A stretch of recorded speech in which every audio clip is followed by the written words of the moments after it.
અરવલ્લી જિલ્લાના મોડાસા શહેરમાં એક રાજપૂત મહિલાએ પરંપરાગત બંધનો અને માન્યતાઓને તોડી એક પોતે જ અનોખો માર્ગ ચીતર્યો છે।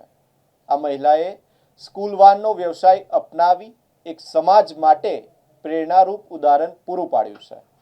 તેઓ વિદ્યાર્થીઓને સમયસર વાહન ચલાવીને સ્કૂલે પહોંચાડી રહ્યા છે અને ત્યારબાદ ઘરે પરત પણ છોડી રહ્યા છે।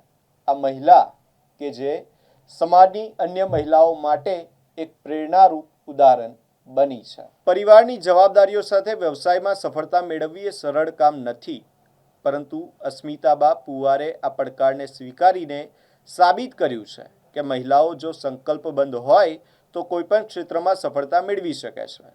તેમની આ કામગીરીને મોડાસા શહેરના લોકો પણ વધાવી રહ્યા છે। વિદ્યાર્થીઓના વાલીઓમાં પણ તેમની પ્રત્યે વિશ્વાસ જોવા મળે છે, કારણ કે તેઓ બાળકોની સુરક્ષા અને સમય પાલનને પ્રથમ પ્રાથમિકતા આપે છે।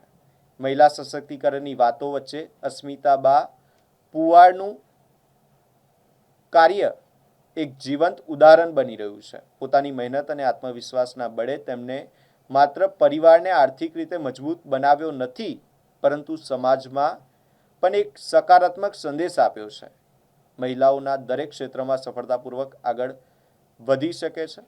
મોડાસાની આ મહિલા આજે અનેક મહિલાઓ માટે પ્રેરણાનું કેન્દ્ર બની છે અને આત્મનિર્ભર ભારતના સ્વપ્નને સાકાર કરવાની દિશામાં એક મહત્વપૂર્ણ પગલું ભર્યું છે।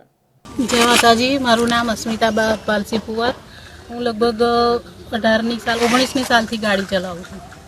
જેબીસા English medium school, Beacon school, પછી આ ગુજરાતી ડુંગરવાડા ગુજરાતી સ્કૂલ, એ બધી સ્કૂલોમાં પોદારમાં બી જઉં છું।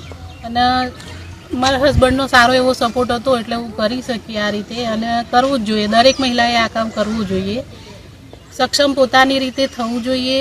તો કેવું, આપણે પોતાની એક ઇમેજ બનાવી હતી, એટલે જે બી આપણને યોગ્ય લાગે એ રીતે કરવું જોઈએ દરેકે। ઘરમાં હિંમત આપવાવાળા જોઈએ। મારે તો હતા મારા હસબન્ડ, એમણે કર્યું, મને સપોર્ટ કર્યો, અને એટલે જ હું આટલે સુધી છું અને અત્યારે બી ચાલુ જ છે ગાડી। કેટલા વર્ષથી ચલાવો છો? જુઓ ને, લગભગ 9 વર્ષ થઈ ગયા। 9 વર્ષ થઈ ગયા। 9 વર્ષ